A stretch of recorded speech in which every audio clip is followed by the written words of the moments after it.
Assalamualaikum warahmatullahi wabarakatuh. Saya akan menceritakan kisah Nabi Ali bin Abi Thalib.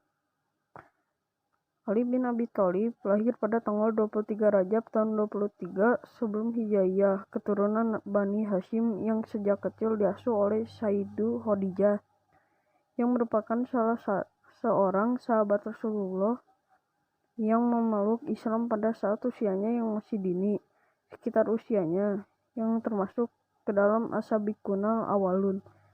Ali mendapatkan pelajaran penting saat itu langsung dari Rasulullah, dan sebagai salah satu pemeluk Islam yang terdahulu, Ali telah terlibat dari berbagai hal yang besar pada saat masa kenabian Rasulullah Shallallahu Alaihi Wasallam. Walaupun Ali merupakan sosok yang paling muda di antara para sahabat-sahabat yang lainnya, tidak menjadikan alasan untuknya membela dan memperjuangkan agama Islam yang diridhoi Allah Subhanahu wa Ta'ala. Sebagai contohnya saja, Ali bin Abi Thalib yang menggantikan Rasul sebagai yang berbaring ketika terjadi penyerbuan di rumah Rasulullah yang dilakukan guna mengelabui para kafir. Pada saat itu juga, supaya tidak terkesan kosong, yang pada saat itu Rasul berdiam diri di Gua Sur selama 3 hari bersama Abu Bakar sebelum masa hijrahnya Rasulullah Shallallahu Alaihi Wasallam. Ali juga mengikuti segala perang yang terjadi pada masa kenabian Rasulullah kecuali perang Tabuk.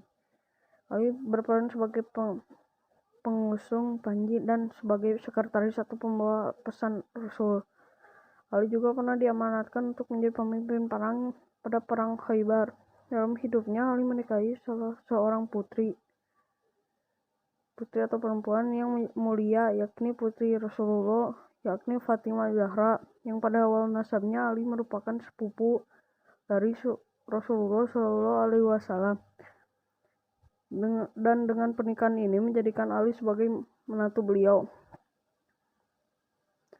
Selepas masa yang pertama, yakni masa kenabian, adalah khalifah al-Minzi an-Nubuwah, yang sering dikenal sebagai masa Khulafaur Rasyidin.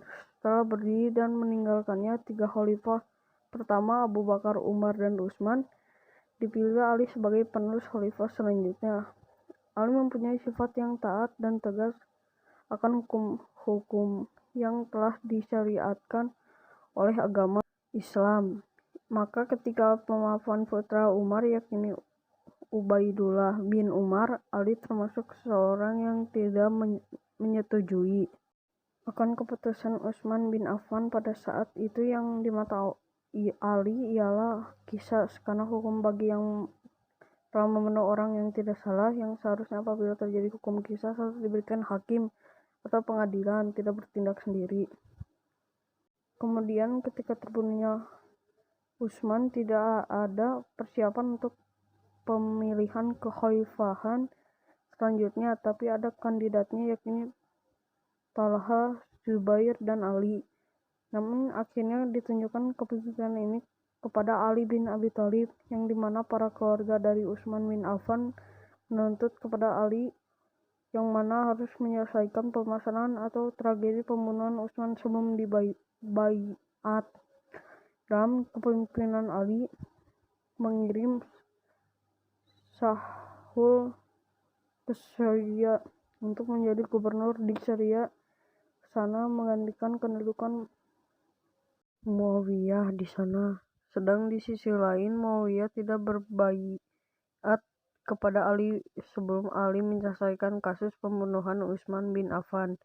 Terjadi huru-hara pada saat kepemimpinan Ali bin Abi Thalib, yang salah satunya merupakan terjadinya perang Jamal yang terjadi atas kesalahan paham atas mereka, yang terjadi akibat adu domba para munafikin yang mengadu domba antara Ali dengan para sahabat yang lainnya seperti Talha serta Zubair, yang kemudian salah satunya merupakan istri Rasulullah, Aisyah.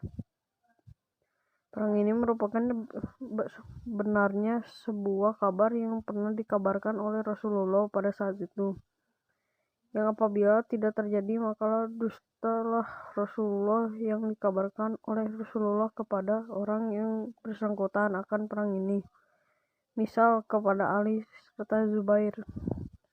Dalam perang ini gugur dua sahabat yakni Zubair dan Tolhah yang terjadi akibat kesalahan pahaman yang dipicu oleh Khawar, dan yang membunuh mereka bukanlah sahabat sendiri melainkan para Khawar itu.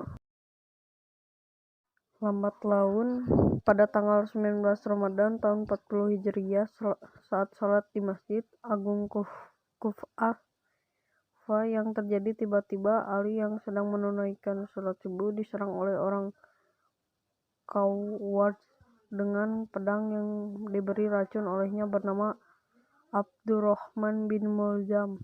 Dalam keadaan sujud dia diserang. Lantas setelah selesai sholat, dia memerintahkan anak-anaknya agar tidak menyerang Khawar tadi apabila dirinya selamat, dan apabila Ali meninggal maka dia hanya diberikan satu pukulan terlepas apakah dia akan meninggal atau tidak.